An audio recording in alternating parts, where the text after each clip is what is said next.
فيكم أهلا وسهلا أهلا بكم فرحتوا قلبي ونفرح بكم زيتوا يا حبابي مرحبا اليوم أهلا وسهلا أهلا بكم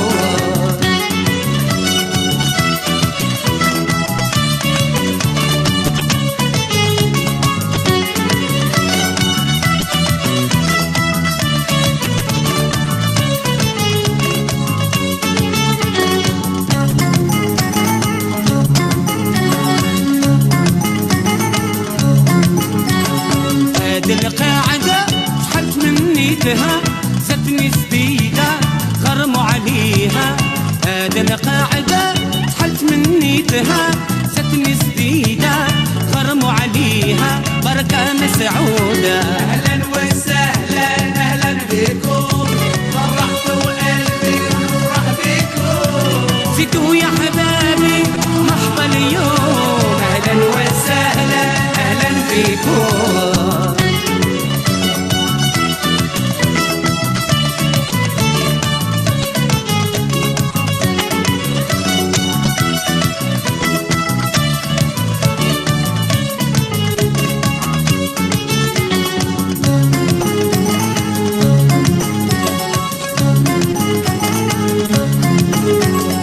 هذه الليلة حلم زيانة سطحوا فيها سهرتوا عليها هذه الليلة حلم زيانة سطحوا فيها سهرتوا عليها بركة مسعودة أهلا وسهلا أهلا بكم فرحتوا قلبي ونفرح بكم زيتوا يا حبابي مرحبا اليوم أهلا وسهلا أهلا بكم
Good morning, everybody. Thank you so much for being here. We are so excited to have you back for another season of virtual tours of the Baltimore Zionist District. My name is Karen Levin. For those of you who don't know me, I'm the Executive Director at the Baltimore Zionist District. We really hope that everybody is doing well, that everybody is staying healthy, that everybody had a great summer, and that you are excited to be back with us. We had an amazing season last year of virtual tours, of programming, of education. If you missed anything last year, you can go on YouTube and see most of the, I'm muted? No. And see most of the events that we had. Just go to YouTube and plug in Baltimore Zionist District and just go through and see what we did. And if you're back and you're joining us from last year, then welcome back. We're thrilled to have you back. We had a great summer of preparing for this year. And if you're new, then welcome. I think you're in for an exciting year of really great events that we have planned every Tuesday. This is our kind of a soft launch, we like to call it, because of the high holidays. Our next event will be on September 14th, so mark your calendars for that. And Rachel just posted our link tree, which has all of our events on there. We'll be doing a tour of a synagogue in Mexico, so that will be very exciting. And then after the high holidays, we will do our full launch of events. So this is just a little bit of a taste. And of course, we had to start with Jacob, who is one of our beloved tour guides from last year, who did many, many tours for us and ended our season. So we wanted to start with Jacob today. Jacob, thank you so much for being here with us. We're so excited to start with you. We hope you had an amazing, amazing summer. I know you've toured many different places this summer in real life, and that's amazing. And I just, for everybody that's on the call and had asked us last year about whether we're going anywhere live with Jacob, we're happy to announce that we have been working with Jacob all summer on a tour, on a live tour that we will be doing in March to Israel with Jacob for a select group of people, about 40 people. So we will be putting out information about that very soon. So Jacob, we're so excited to work on that tour with you to Israel. It's going to be a 17-day tour to Israel with Jacob that we've been working on. We're so excited about. We've put a lot of time and effort. It's going to be a tour for those who have been to Israel many, many times, those who have not been to Israel at all, and with myself, with Adi, with Jacob, of course, leading the tour. So we'll talk a lot about that when the time comes. So we really are excited about that. We want to thank everybody who's made a donation to our annual giving campaign. Honestly, without your donations and your support, we would not be able to host these tours. We would not be able to support tour guides like Jacob and our other tour guides who really rely on these virtual tours during this time when they can't be live. So we have a goal of $25,000 so we can continue these tours and these events, and also live programming that we're starting to do currently in the Baltimore area, and then to be able to stream those for those of you who don't live in the Baltimore area. So we do have an Israel Symposium coming up, which we're hoping to stream to everyone. So for 576 people on the call with an $18 donation, with each of you on the call, that's close to $10,000, which would be half of our goal. So that would be incredible. But without further ado, Jacob, I'm going to turn it to you. We're all here to see and tour Morocco. So Jacob, thank you again. Hello, and let's go to Morocco. Let's go. Hi, everybody. Wonderful to be back with you. I hope, as Karen mentioned, you all had a wonderful summer. We were trying to, I'm in Israel now, so we were trying to get over the events that preceded the summer vacation. I think we're pretty good about it. Now we're dealing with the COVID-19 stories, but hopefully we're going in the right direction somehow.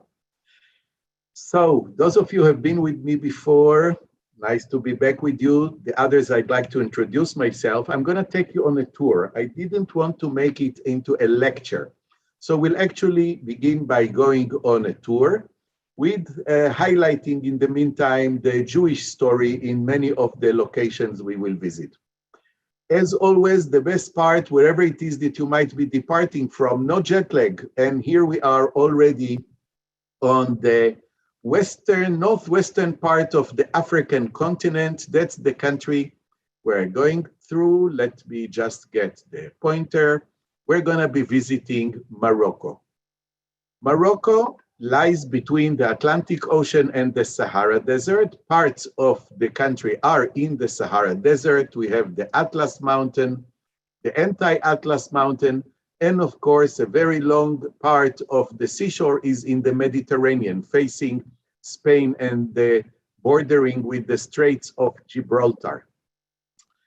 Morocco is a very large country and very diverse, from the desert, as we mentioned, to high mountains, snow-covered mountains with ski resorts, snow ski resorts even, with coastal plains, beautiful reserves, beautiful oases in the desert. And look at the numbers. The size of the population, They're made out of Arabs, Berbers, and then we have some more minorities. We have Tuareg and we have some others. In 1948, look at that, over 250,000 Jews called Morocco home, now about 2,500, if any. We cannot really get any real exact, precise figure. The tour I'm gonna take you on today will start at Casablanca. That's where most international flights land now. Some of them land also in Marrakesh in the last few years, but most people arrive at Morocco landing at the Casablanca airport. We'll go to Rabat, which is one of 4 capitals. We're gonna visit all 4 capitals of the country. We'll go to Chefchaouen because it's a very, very unique and unusual place in the northern part of the country. We'll see it soon. We'll visit Meknes and Fez. These are 2 more of the capitals. And by Hanifra, we'll go to the most famous of the capitals, which is Marrakesh, before we'll head back and conclude our tour in Casablanca.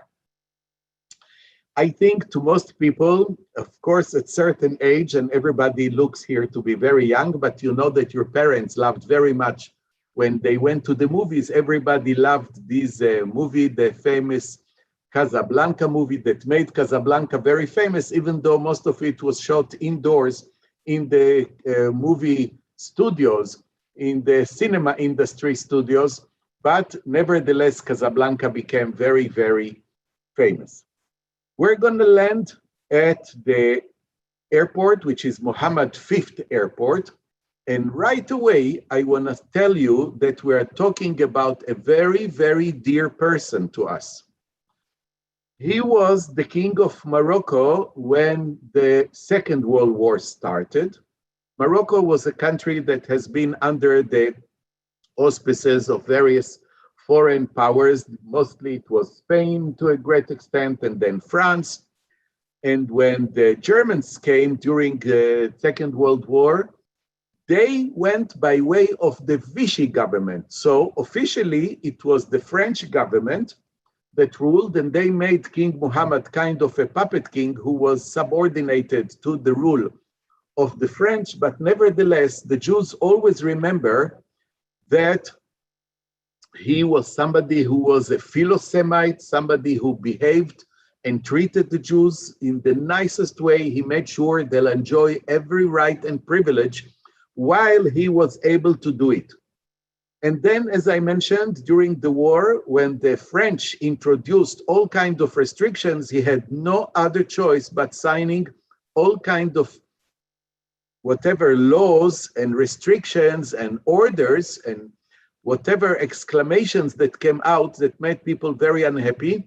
Nevertheless, there are still many people who work now with Yad Vashem, which is, as you know, Israel memorial to the victims of the Holocaust, to declare King Mohammed V as a righteous among the nations. You know, it's a very high title that we give. He did flee finally, as you see him here with both Roosevelt and Churchill, and he had to abdicate and leave because he didn't want to put up with the French presence in that sense. And what they did to the Jews.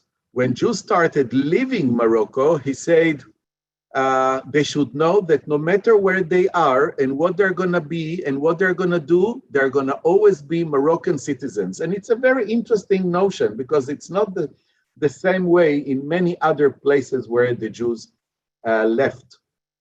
Here we have Israelis of Moroccan descent celebrating the Mimouna with the mofleta. That's a special dish that they do the last night of Pesach. Once you can start using flour again, they fry all kinds of these patties and they soak them with sugar, and it's a very festive thing. A very festive event took place just a few weeks ago. The first Israeli non-stop flight arriving at Morocco.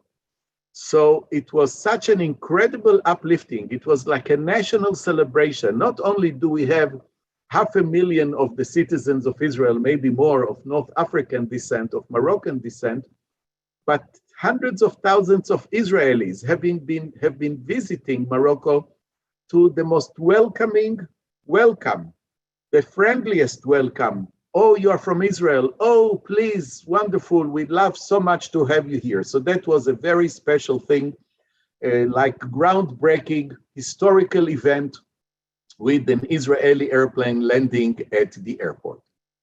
The small Jewish community in Casablanca today, actually it's the largest community in the country, over 1,000 people, maybe even a little more. And they have a few synagogues, and they have very active Jewish life in the sense of the social clubs and the kosher restaurants and welcoming Jewish delegations from all over the world, and a beautiful museum where they have gathered some of the stories, not so much geared for us, but for the local people and foreign visitors who don't know really much about that beautiful, glorious Jewish community who thrived and flourished there for centuries. Most of them came after the expulsion from Spain, 1492. As you know, Jews had either to convert to Catholicism or leave, and a great percentage of the Jewish population of Spain, which was at that time the largest Jewish population in the world, 500,000 people at the end of the 15th century, they came to Morocco and settled here. King Muhammad V was followed by his son, King Hassan II, who was very active in brokering the peace treaty between Israel and the Arabs. The first meetings took place here, leading to the peace with Egypt. And here we have him with Arafat and Yitzhak Rabin. So he's been very, very helpful and very constructive in putting together the peace deals with our neighbors. Casablanca lies along the shores of the Atlantic Ocean. It's a beautiful seaside resort, while it is a very large, busy city center with business buildings and lots of commercial activities.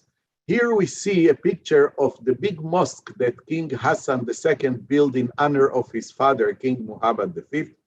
It is second only to the big mosque in Mecca. He wouldn't dare to do it, but it's at least, if not much more ornate, beautifully decorated, located in a very dramatic position right on the shores of the ocean.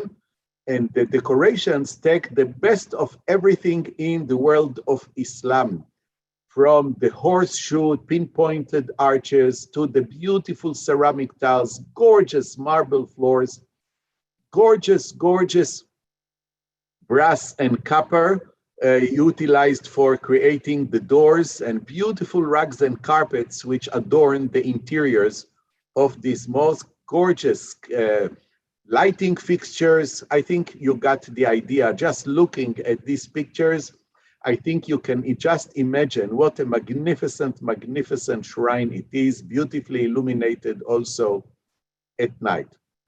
The city center, you could be located in most other places. I mean, very modern architecture, very modern buildings, and then next to them, all of a sudden, you see some buildings between the city hall and the courthouses, which do feature some typical Muslim architecture. And the presence of the palm trees denotes to where exactly are we geographically, in a very, very warm climate. Yet, look at this brilliant, brilliant modern architecture. We have some gems of modern architecture to marvel at when we walk in downtown Casablanca. But after all, we are in the Muslim world, so inevitably we're going to go to see the Bazaar, that beautiful, colorful marketplaces. And here we see something which is very, very interesting. This is what they call the shap. They are kind of slippers, but they don't use them at home. Actually, they use them, most people, when they go out into the street, for some incredible reason, and I must admit, I freak out just looking at it each time, and I asked hundreds of people and nobody gave me an answer. Many people buy these slippers to be 2 sizes smaller than their feet. And I say, why do you do that? He said, that's the way we're used to. So the heel is always hanging in the air, and I can, for the life of me, I cannot understand why do they do it. So we are going to go through the city center and we're going to go to the Jewish quarter. Most of the big towns have two Jewish quarters. Traditionally, the Jews lived in a place which was called Melah.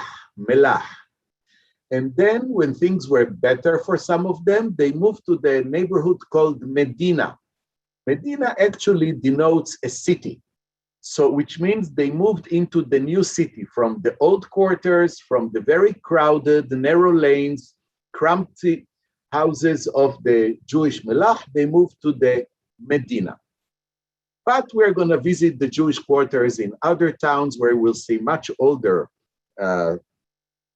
Jewish dwelling sites. Now we take the short ride, just about an hour, from Casablanca to the official capital of the country, which is Rabat. I mentioned 4 capitals, but this is the political capital. That's where the embassies would be located, or foreign dignitaries visit with royalty and whatever. And here we see again, now we are on the shores of the ocean, but on a hillside, surrounded by a wall, and the very traditional way of whitewashed buildings, lots of mosques, lots of shrines and sanctuaries. The houses are very clean and very, very beautiful. Everything inside the city wall is the old town of Rabat. Here we see one of the gates leading into the old town. There are a number of gates, and that is a wonderful invitation to go into town, whereas the roofs and most of the houses are painted in white with the whitewash, but that is a very popular color to paint the houses. We'll see it in quite a lot of other locations. And I love this shade of blue. And that is a very interesting discovery, I must admit. In Morocco, you'll come up to with the conclusion, and I'm not offending anybody and I don't undermining anybody. Poverty should not be an excuse to filth and dirt. It's unbelievable. In the poorest of neighborhoods, the poorest of houses, everything is so clean and everything is so pleasant to look at. We'll see lots of people wearing the traditional kaftans, the traditional galabaya with the headpiece covering the head that goes for men and women. And the clothes tend to be very, very colorful. Their coats, their kaftans are very, very colorful. We still have the names of some Jewish dignitaries and Jewish prominent people that live here. Nobody really changed it from decades ago. David Cohen Street. And that's next to the very modern train station.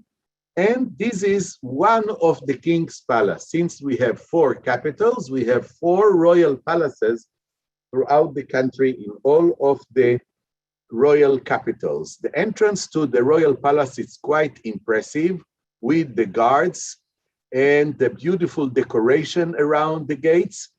And here we have an actual mounted guards. Next to the regular police, we have the special royal guards, and they're always on the backs of the horses.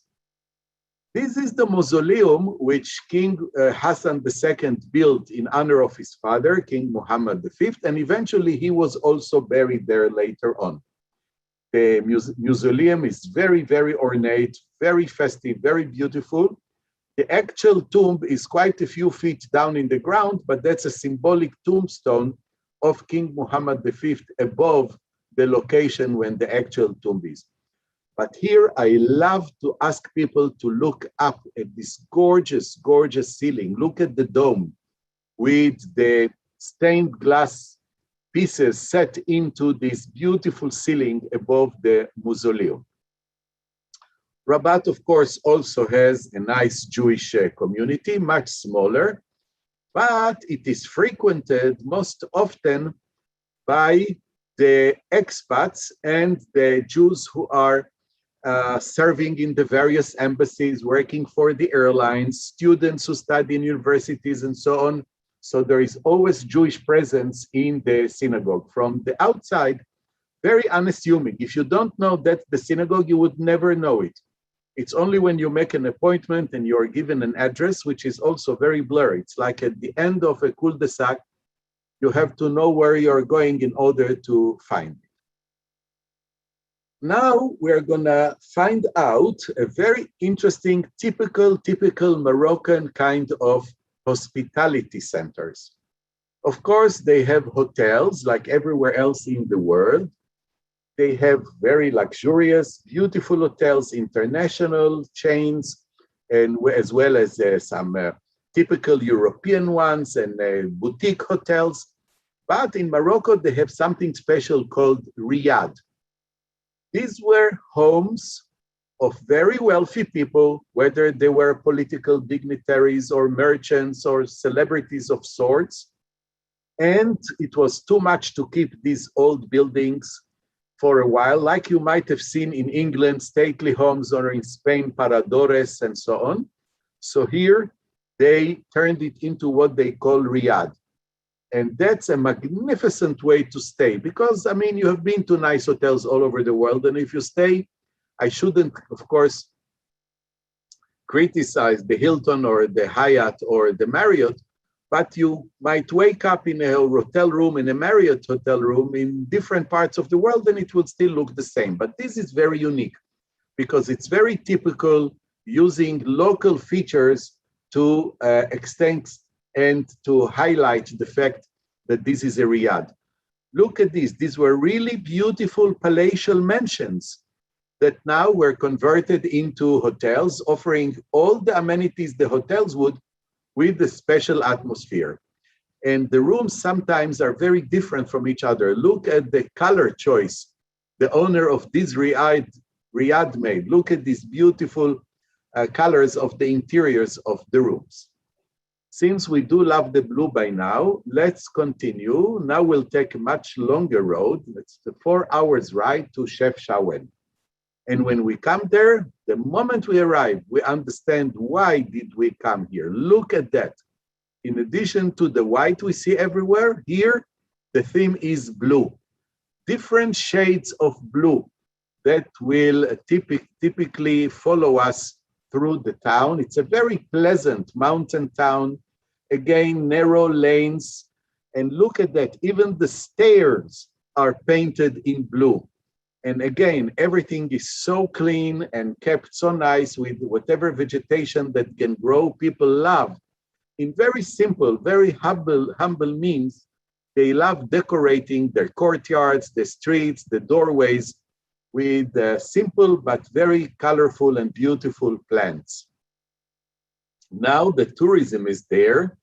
They decorate also the outside of their shops and houses with these beautiful handmade rugs. Morocco has a huge industry of hand-woven carpets and rugs, and you're gonna walk in the streets and marvel at some of them. Also here, I picked a couple of the riads because again, my recommendation, if you travel to Morocco, at least in one of the places, you should stay at these beautiful riads. Now, unfortunately, no more Jewish people live in Chefchaouen, but at the site where the synagogue was, here you see the sign talking about the presence of the Jews in this town from the 16th century. Another beautiful riad, and we start hitting the road on our way south, going towards the Atlas Mountains. First the Anti-Atlas Mountains, and then we're gonna get in the Meknes area to the mountains. Meknes, another royal capital, hilltop, but you see the landscape has changed because we are on the mountains, on our way into the desert. This is like right on the edge of the desert. And the city is surrounded again here by an incredible large and very long and very strong wall. The origins of it date back to the 13th century. And inside, when we go into these beautiful gates, the gates themselves are masterpieces of art and architecture. We are gonna see different gates from different periods leading us into the old town. And inside, the main feature is the huge stable that could accommodate hundreds of horses, and that will be a way for us and give us an opportunity to talk about the different rulers, the different famous people who not only made it their home, but built these magnificent structures all the way around us. As in every town, we'd like to go and visit the bazaar, we like to go and visit the souk, the very, very colorful one with the rugs and embroidery and copperware and brass and leather and fabrics from silk to cotton to lots of wool. They have a very large wool industry, lots of sheep, and they create magnificent stuff out of the wool. And we'll continue and go here into yet a local synagogue. Meknes still has a small Jewish community. I don't know how long it will be there. Unfortunately, they're mostly aging people, so no young people, so no kind of a Jewish school or whatever to attract and to lure people to move into this place. So right now it's, you know, on the verge of almost disappearing. While 60 years ago, as you can see here from the sign, Bet Sefer, Talmud Torah, they used to have a Jewish network, a network of Jewish schools, both Zionist as well as religious ones. So they would continue to study Judaics, while next to them there were others who taught in Hebrew and promoted Aliyah, immigration to Israel. Very interesting cemetery, and traditionally they did not leave inscriptions on the cemeteries for many centuries. The families knew this is grandfather Moshe and this is grandmother Miriam or Rachel or whatever. So there were no inscriptions, but they made sure to keep it clean, to whitewash it, and to remove any growth that otherwise would cover it in no times. Quite interesting. The later ones have these modern, I'm talking 19th, 20th century, they have this modern kind of tombstone, so we can tell the difference between the different periods. A lovely experience in this town is to take this carriage, drawn by the horse, of course, and go for a ride in the town, around the town, I would say. Here is another magnificent mausoleum. This is Maulai Ismail, one of the greatest builders of the city. At that time, there was no Morocco really as such. It was like city-states, if you want, like small principalities or counties, county from the word count. And Maulai is like a very flattering way to describe a governor, Maulai Ismail, a magnificent mausoleum with the gorgeous courtyard, as we can see. And here we can see the interiors of yet another one of these beautiful houses, a beautiful market square that becomes very active at night. The riads here, each and every one is different. There are hundreds of them, and you'll never see two that are the same. They might feature similar features and guidelines, but each and every one is totally, totally different. And I think it's such a beautiful concept. Absolutely relaxing, welcoming, beautiful hospitality in the riads. From Meknes, we continue on our way to Fez. Most people are familiar with Marrakesh and the markets of Marrakesh. Here I like, God forbid, not to undermine Marrakesh, but to highlight Fez as something that should be featured on each and every visit to Morocco. What an exciting city. Again, we start with a panoramic view. We'll go to a nearby hill and we'll see the walls surrounding the old town. But once we go through the old town by passing the King's Palace, look at the beautiful, beautiful doors made out of brass, always shiny, always sparkling, immaculate. Beautiful gateways to the palace. Going into the old town, you are into one of the big surprises you've ever had. This is Bab el Jlud, one of the main gates leading into the city. and look at the maze of the streets. The city has over 3,000 narrow lanes of marketplaces, bazaars. If you don't go with the guide, you'll get lost. When I get lost, I follow somebody who goes with the horse or the mule, because eventually they're gonna go out, I hope. So it's an incredible experience to walk down these narrow lanes and the marketplaces, and again, so colorful and so ornate. Look at what the lady is passing by. This shop sells tagines. We're gonna go back later on and talk about the tagines, one of the most typical cooking utensils for Moroccan cuisine. Fez has a very, very large leather industry. It might not be Gucci, Mucci, Pucci, but it costs accordingly. So for a very reasonable price, you can get beautifully done, handmade pocket books and hand bags and suitcases and duffel bags and whatever. You're gonna find them in dozens and dozens of stores selling this beautiful leatherware. I talked also about the rugs. Here, the rugs are different. We're on the edge of the desert. So the colors of the carpets on the rugs will be more of what we call land colors, the soil, the sand, the colors of brown and yellow and thereabout. Next, of course, to lots of other stuff that the market are filled with. Every street carries some different stuff. Hardly ever will you find the same stuff in the similar stores. And it's such an exciting thing. And I've never heard of anybody who came back empty-handed from strolling these markets. Eventually, you're gonna succumb. Eventually, you'll fall for something and you'll be tempted to buy something and bring it home with you. An incredible experience waits for us when we go to the 4th floor.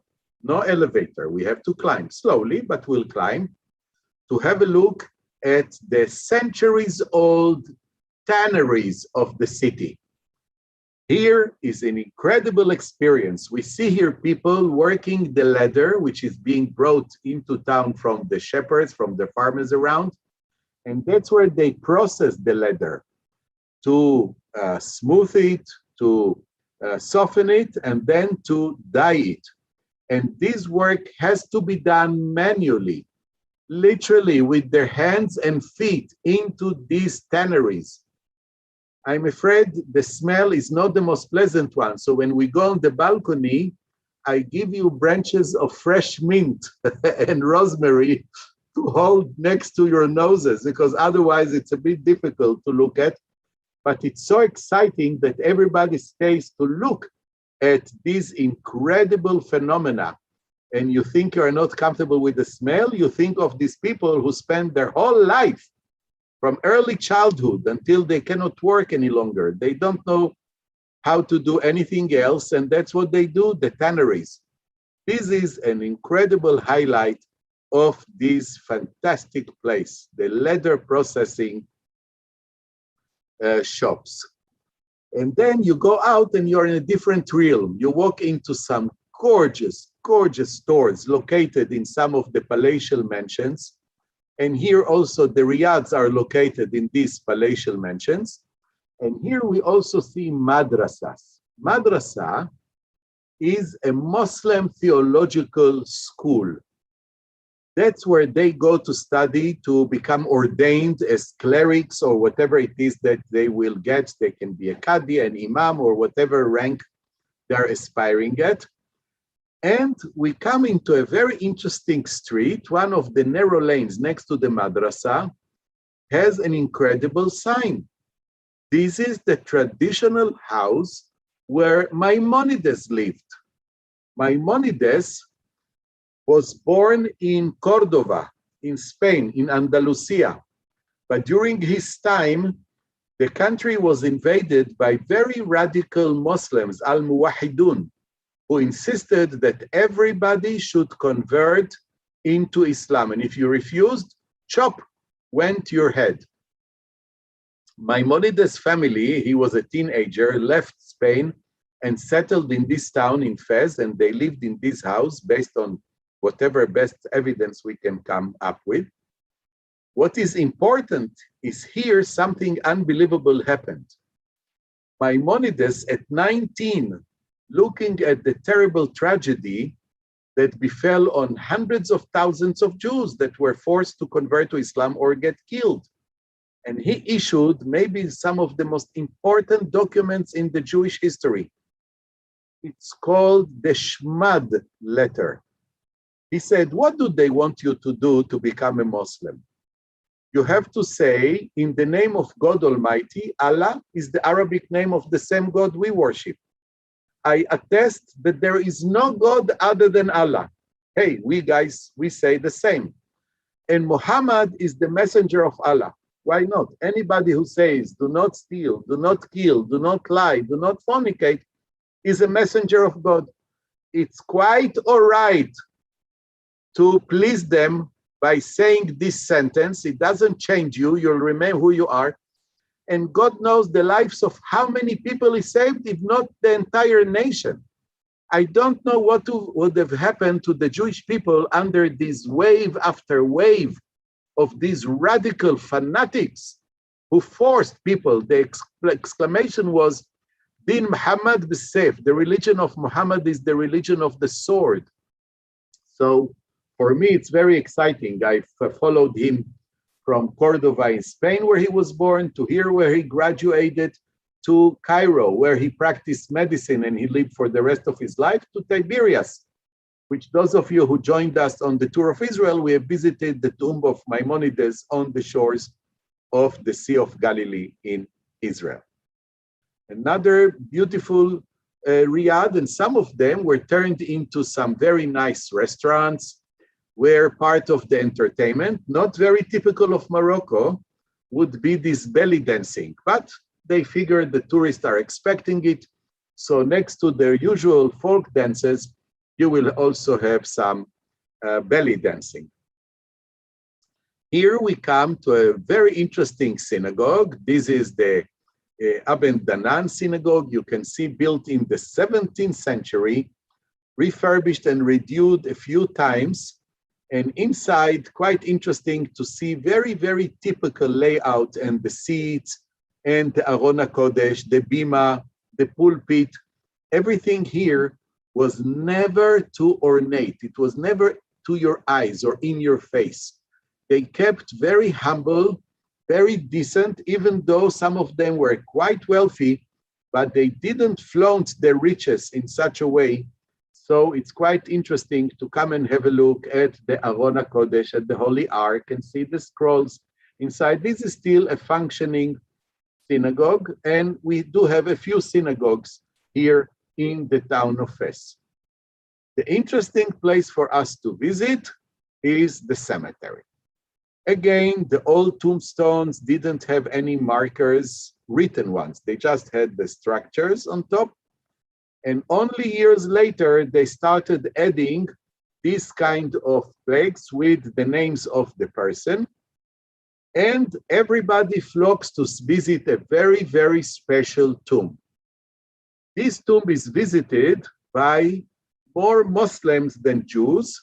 This is the tomb of a 17-year-old girl. This was Solika Hatuel. Apparently, she was a beautiful girl, and the son of the local governor fell in love with her, and he wanted to marry her. And she said, I'm sorry, I'm Jewish, I'm not gonna leave my faith. And they called her and said, you have to, or you'll be executed. And she said, no, I will not convert, I will stay Jewish, no matter what. He couldn't tolerate it, and he led to a process where the judge himself begged him not to do it. Eventually, she was executed at 17. And this is Solika, Lala Solika. She's considered like a righteous one, and everybody comes to her tomb. The Muslims say here prayers, everybody laments, and they believe that praying at her tomb will help you fulfill your wishes. So this is the most visited tomb. Amazing. We have here many tombs of great scholars, great rabbis, great sages. But still, this is, by the way, which are also frequented by many Muslims. There are more Muslims going to Rabbi Amram ben Diwan or some of the other sages than Jews. But everybody comes to Solika. This is the picture of Solika, supposedly, because we're in the middle of the 19th century. And there were plays that were written about her, musical pieces, lots of books, lots of stories, Lala Solika. Another beautiful riad, some gorgeous, gorgeous riads are located in this town. I make a point of showing you in every town we go to show you a couple of the riads because I personally get very excited over it. I think they're absolutely stunning, very, very beautiful. From Fes, we're gonna go by way of Ifran and Beni Malal, we're gonna go to Marrakesh. So we are crossing the mountains, and up on the mountains, we come to a place which looks very different.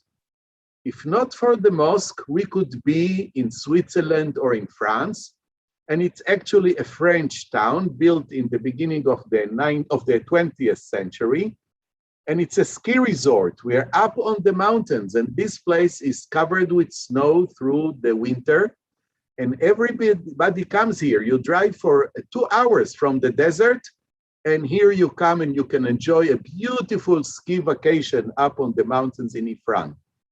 By the way, because of its location, it's quite isolated. This is where the first meetings took place between Israeli leaders and Arab leaders that led both to the peace with Egypt 40 years ago and to the different agreements with the Palestinian Authority. So quite a lovely place to visit the town of Ifran. Once we go to Hanifra, we're already in very rural Morocco. We can see the huts and the dwelling places of the local people, where we see that lots of the houses here were made out of adobe bricks and very simple structures on the banks of the rivers. Of course, they always depended on water source. This area has also very large industry. These are very plain, very simple, hand-woven, handmade rugs and carpets. And we come now to a culmination, if you wish, of the experience in the different royal capitals and the different traditional towns, and that's Marrakesh. Look at this gorgeous, gorgeous gate leading into the old city. Also here, the old town is surrounded by a wall. The modern looking and the nicer, neater wall surrounds the largest palace. The king has here an incredible palace, and again, beautifully protected. You can see the different uniform denotes the different branches of the army and the royal guards and the civil guards and the police and what have you that protect the entrance to the king's palace. The palace wall is beautifully lit at night. And when you go inside, you're allowed to go a certain distance inside. It's quite impressive to see the grounds. The Kutubia is a 12th century building, a twin brother to another one which did not survive from Rabbat, from the first capital we visited. But they made a principle, they passed not a law, but it's commonly accepted that no building in the center city should be higher than the Kutubia. So it is viewed, it is seen from anywhere. When you are in town, you look left, right, eventually you're gonna see the Kutubia. Now, this is the highlight of the town. This is Jama' al-Fna'.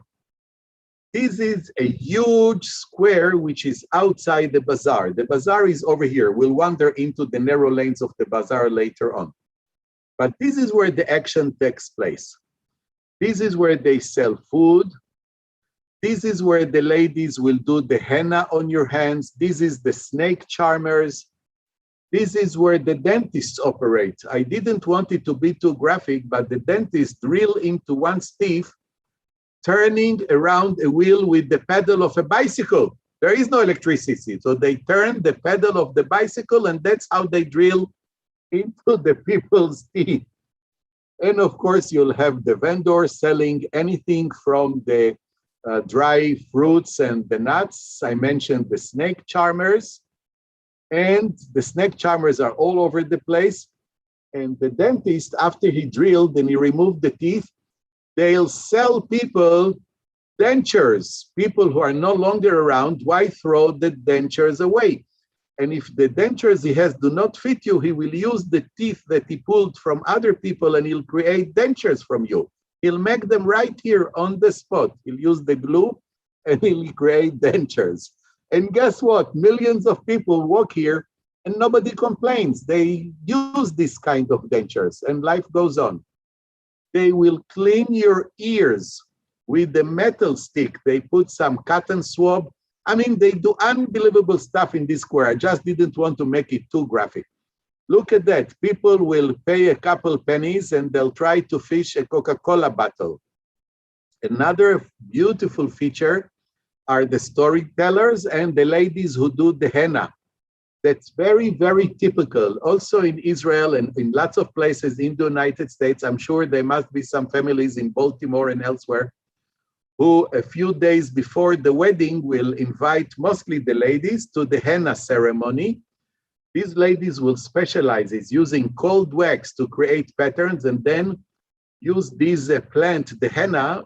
It will get off. It will remain on your hands or feet for a couple of days.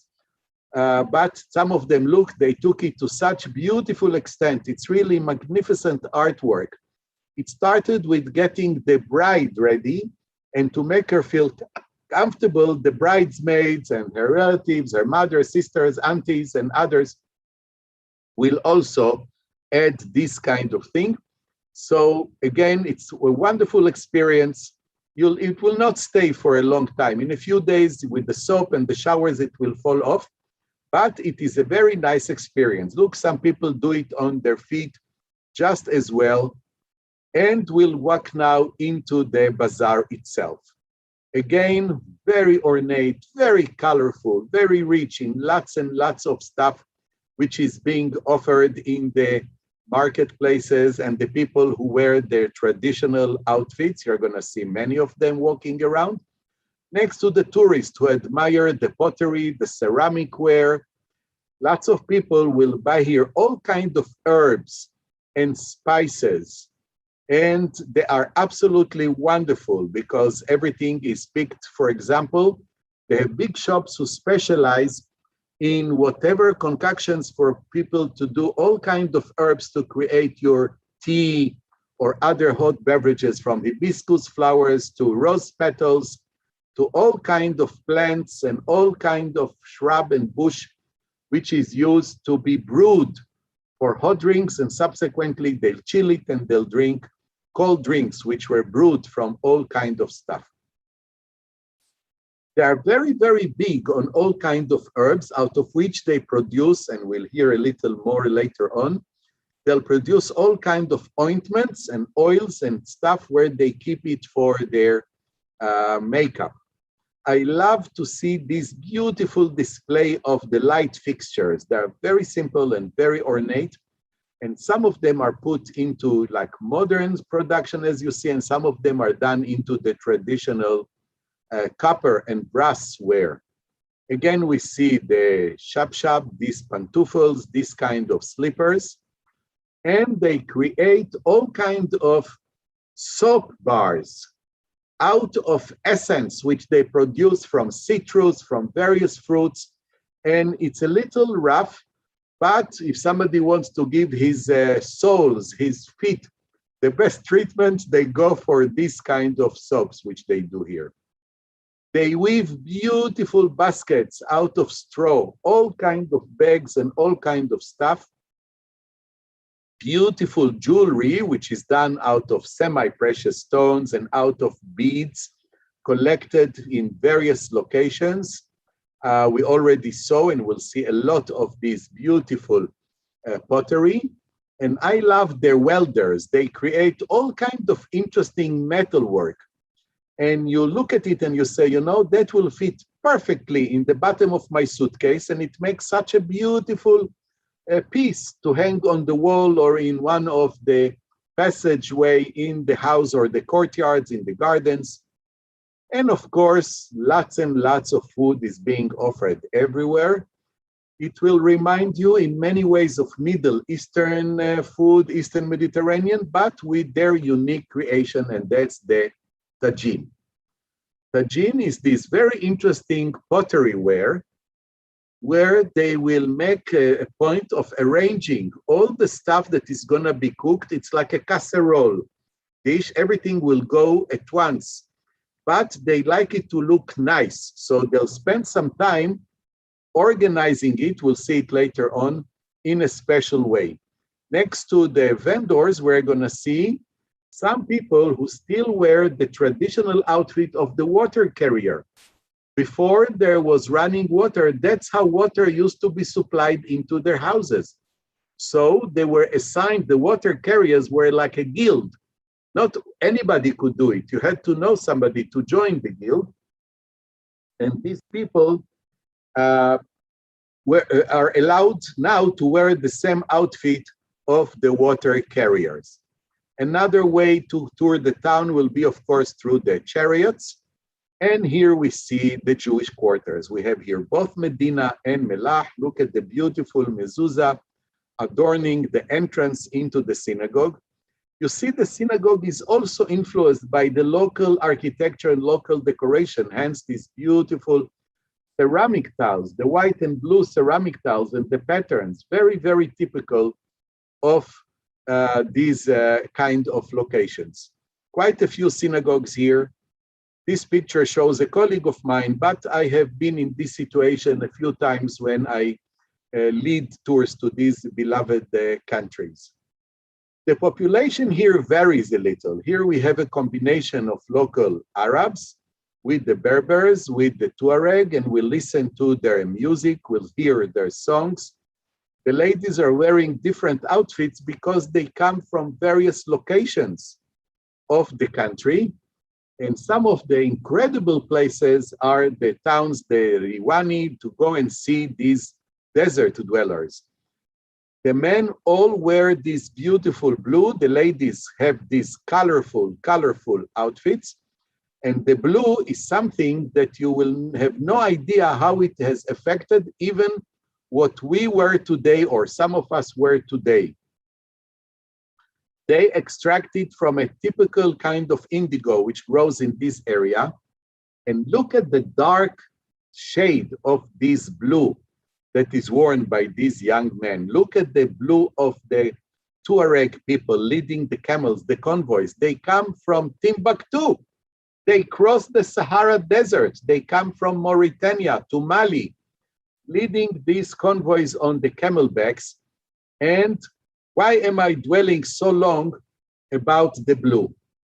Somebody was very impressed with this blue. He was a French painter, Jacques Majorel, who painted them for decades, and he finally ended up settling in Marrakesh. He painted this blue. He was working very hard to obtain this kind of shade of blue, and he purchased land and he built a magnificent house with a gorgeous garden, which is a tourist attraction nowadays, the Majorel Garden. Everything is painted with this beloved kind of blue, which is called Majorel blue. Try to get this color, very difficult to take it. I went with these pictures to lots of places where you mix, the different dyes to create it. And it is quite unusual, very, very interesting. And the combination with the yellow makes it very distinctive. Majorel sold his house subsequently to another famous French celebrity. This is Yves Saint Laurent. So Yves Saint Laurent bought his house and moved, and he lived here with his partner. His partner just passed away a short while ago. Yves Saint Laurent passed away a few years ago. Yves Saint Laurent is buried in this garden. Next to his house, they built a museum. And the museum gives a description not only of the artwork that he has collected and what he created, but Yves Saint Laurent commented on how his fashion was inspired by the nomadic people, dresses and outfits, by the different features of their clothes. Of course, he made it very modern and very European and very much Yves Saint Laurent, very unique, very distinctive. But no question that he was influenced. This is the tomb of Yves Saint Laurent, right in the garden across the street from the museum.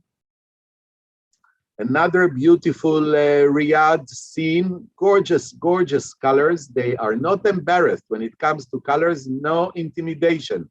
They are not timid. And here I took to show you a few suites in the most famous hotel, which is considered a unique hotel, a category by its own. This is La Mamounia Hotel. Each room is decorated differently. Some of them are 18th, 17th century style European. Some of them are very modern. Some of them very Middle Eastern. The views are absolutely gorgeous. And this was a favorite place for Winston Churchill. Every year he would come for a few weeks. He had his own suite, which today is called the Churchill Suite. And that's where he would sit and paint. So it's a big claim to fame, the Mamounia. Now I want to go back to food and show you the different dishes they cook in the tagine. As I mentioned, the big part, and that's the pride of the lady of the house or the cook, the chef in the restaurants, and what kind of towers, what kind of combinations, and how they lay out the food, because everything is going to be cooked at once. The cover, the lid, will make sure the steam will stay inside, everything will come back, so they keep the moisture, they keep the very fragrant scent of the spices and the herbs they put. So that is a unique dish that is typical. The other typical dish is couscous, which is this semolina, puffed semolina. Next to it, they serve this kind of vegetable soup or the fish or the meat or the sausages.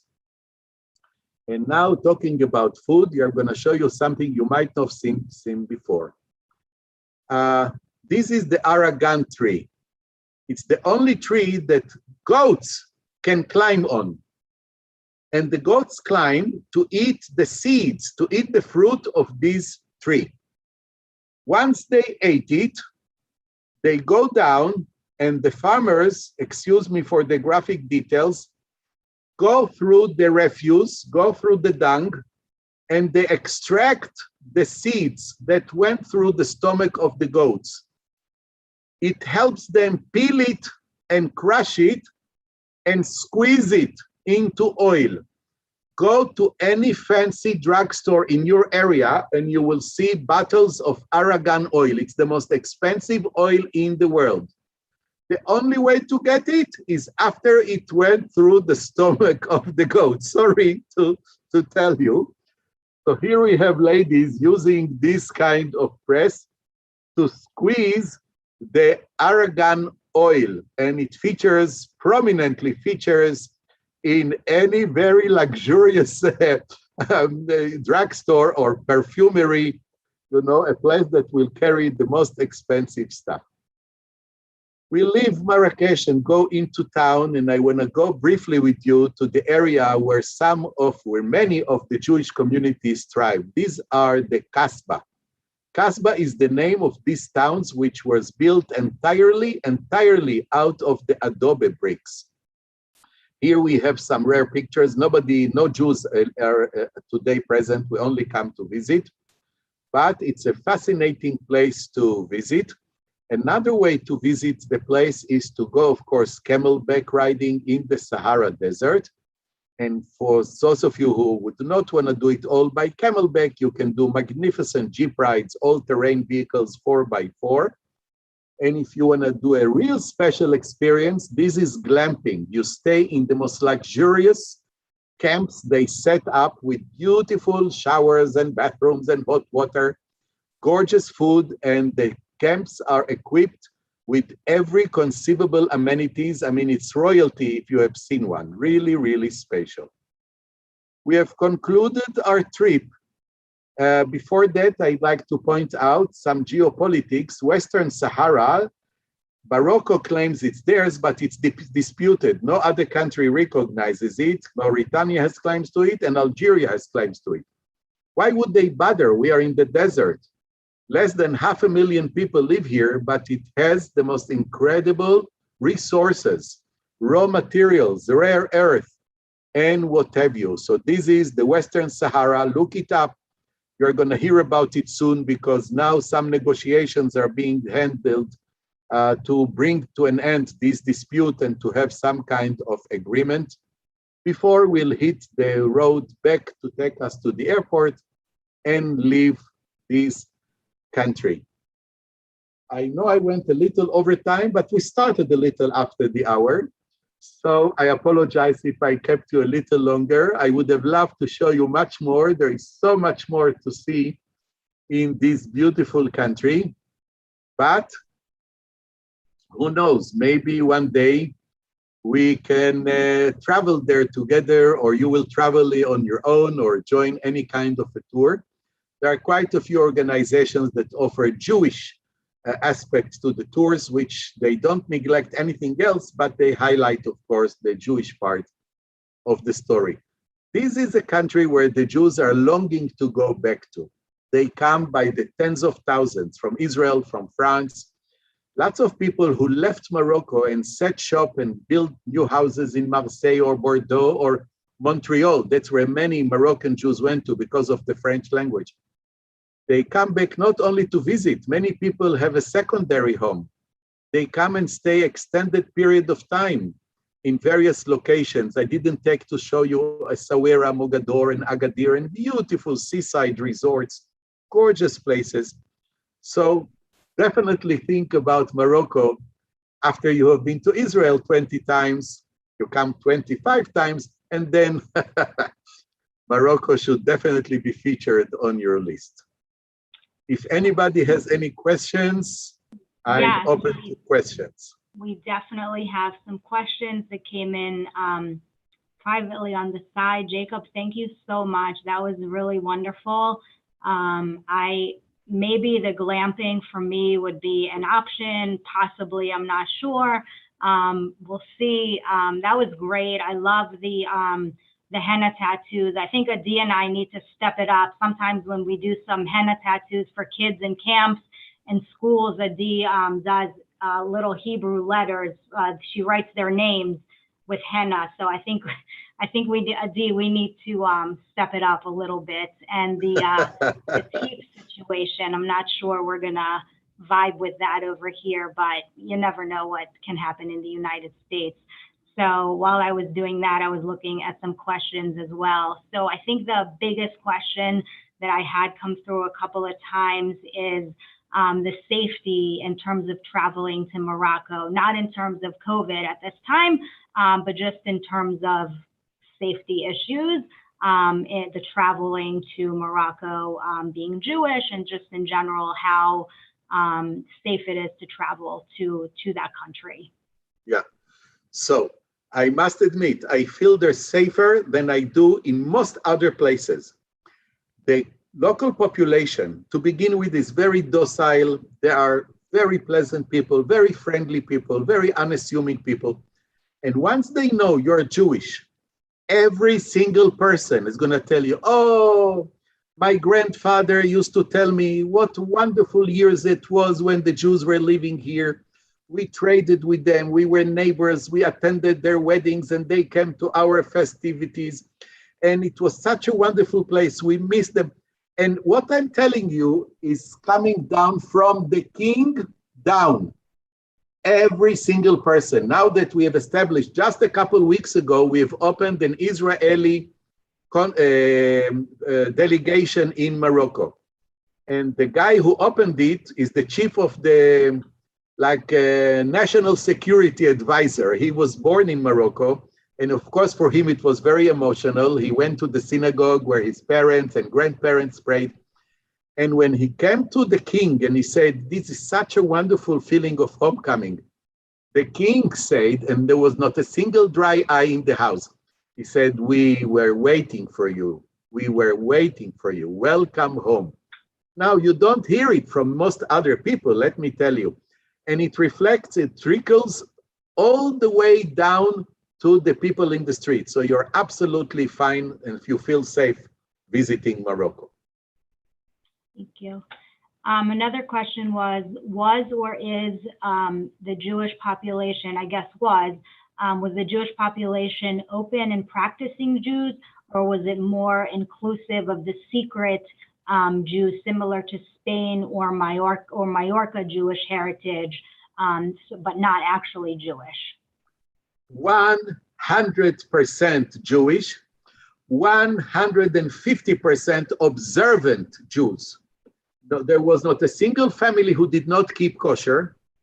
They might have gone to see a soccer match after services on Saturday because that's where this, but everybody went to the temples and the synagogues and the shuls. Everybody circumcised, everybody called themselves Jewish names. They all had mezuzahs, totally open, totally open. Great. So I think there's confusion about the brief about the Jewish presence in Morocco right now. Is there a Jewish presence or have all Jews left? 2,500 is an estimated figure, even though most of them are there part-time. They have their apartments in Paris and their workshops in Bordeaux or Marseille or Limoges or I don't know where. And many of them are in Israel.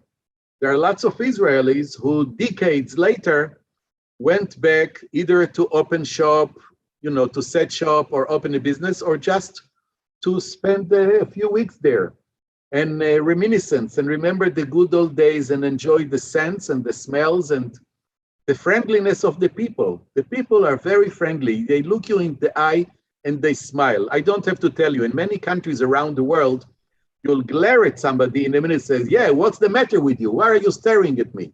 And when you are looking at them, they'll say, hi, how are you? And they'll strike a conversation. And before you know it, they'll invite you to have tea or coffee in their houses. So yes, 2,500, that's the rough figure that we believe. Great. Are foreigners allowed in the mosques? Absolutely, provided you take your shoes off. And we are advised to avoid going there during services. When they are in session, when they are for prayer, we don't. But for example, the Great Mosque is a major, major tourist attraction. Every 5 minutes, a tour leaves, guided by a local docent. They speak many different languages. So the English tour of 355 or the French tour of 256 or whatever.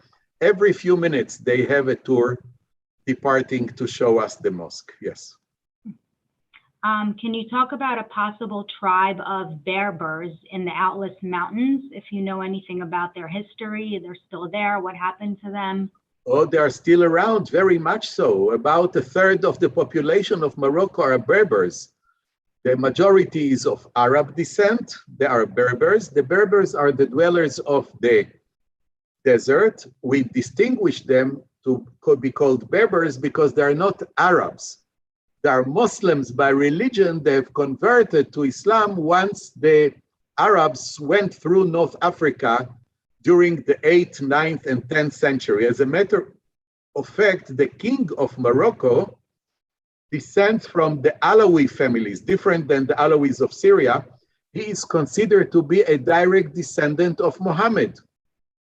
So it's a Muslim country, not Sharia laws. They are a democracy. They have, institutions and freedom of speech and expression and journalism and whatever.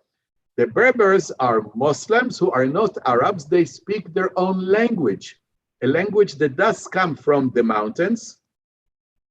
They have some other practices in their weddings, kidnapping the bride, matchmaking, for example. That is an incredible story. There is a festival, a camel festival, which is used also to match people up. They realize if they stay in the same villages and the girl is going to marry somebody who's probably her cousin 6 times removed, it's not a good idea genetically, right? So they travel to this camel market, and they'll see the people who are dressed a little differently, they speak a little differently, they'll find out who they are. And if they have a boy that matches and is good match for their girl, within 2-3 days, that's it. She'll marry him and she'll go back with him to her new home. To us, it sounds a little strange because she might not see her immediate relatives for quite a while, sometimes for years. Now, of course, it's much easier with modern transportation, but that's the story. So that's practiced by the Berbers, not by the Arabs. That's the more of the Berber tradition, and they have some of their own traditions as well. Great, thank you. Just kosher restaurants, some few questions. Kosher Yes, food? kosher restaurants, yes, absolutely. Kosher restaurants are available both in Casablanca and in Marrakesh. When we travel on a kosher tour, we bring lots of stuff with us, frozen, hermetically sealed, and we travel always with somebody who gets that way a free tour that goes ahead of us and prepares for us. We bring, for people who observe, we bring disposable, dishes and cutlery and whatever, and we provide 100% kosher tours. It's possible. You find very few kosher products in the local supermarket, but we make sure to bring with us a lot. Thank God, Costco and some of the other producers and vendors, so we bring lots of kosher products and produce with us. Great, thank you. So I'm going to ask one more question because we're getting to 12:20. Some people, I had a lot of questions about, I think there was an image that you had that had a swastika in it. I don't remember which one it was, but a couple of people mentioned that image. So can you talk about anti-Semitism in Morocco? I'm trying to see because a couple of people mentioned it when you had it up.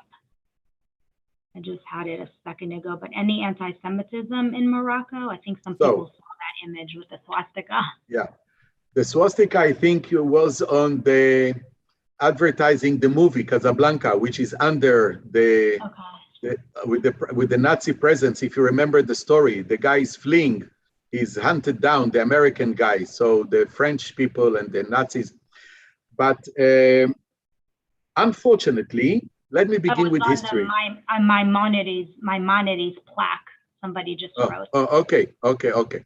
So, yeah, I'll go back to talk about it. During the Holocaust, about 25,000 North African Jews ended up getting killed in the camps in Europe, in Eastern Europe, in Poland and elsewhere.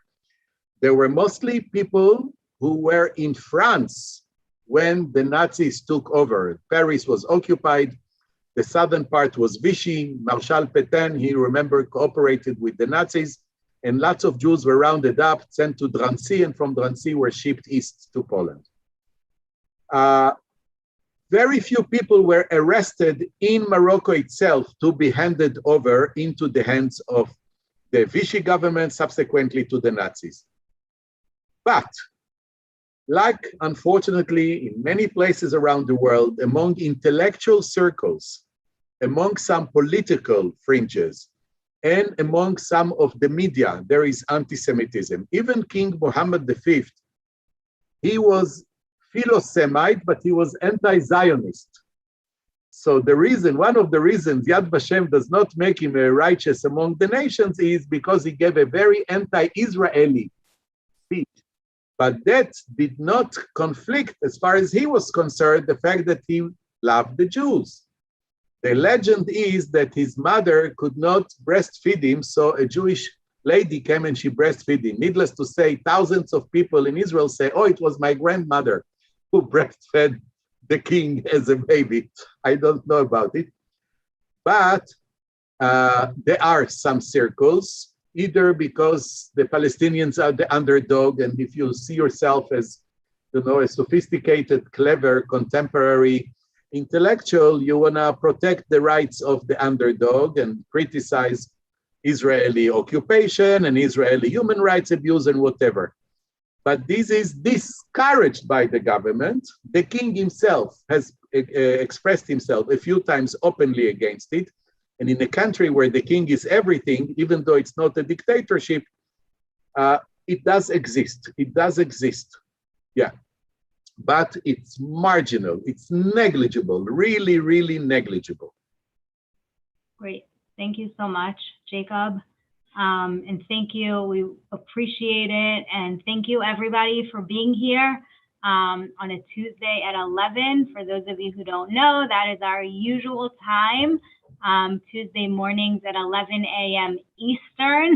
For those of you who are on the West Coast, we know that is early. We try as much as possible to record as many of our programs that we can. This one is being recorded. Yes, it is being recorded, and it is going to be sent out on Thursday at 2:30 p.m., which is our usual Thursday email blast. So please be on the lookout for that. Jacob, thank you again so much. Thank you, everybody, for being here. We want to wish Adi, Rachel, and I, everybody, a Shana Tova, a Happy New Year. And thank you for being here. We hope to see you again on the 14th after Rosh Hashanah. And I think that's it for today. Adi, right? Yes. Okay, great. So thank you so much, everybody. Thank you for being here. We're so happy to see you again, and we can't wait to see you again soon. Have a healthy and happy new year. And of course, always email Adi, myself, or Rachel. We're here in the office in Baltimore, but we're here for everybody across the nation, the globe, the country, Canada. We have a lot of Canadian people. So have a great Tuesday, everybody. Thank you, Jacob, again. We'll see you again. Thank you. Shalom and Shana Tova. Shana Tova, everybody. תודה, תודה יעקב, שנה טובה. Shana Tova. Thank you. Happy and healthy. Bye. Bye-bye. Bye.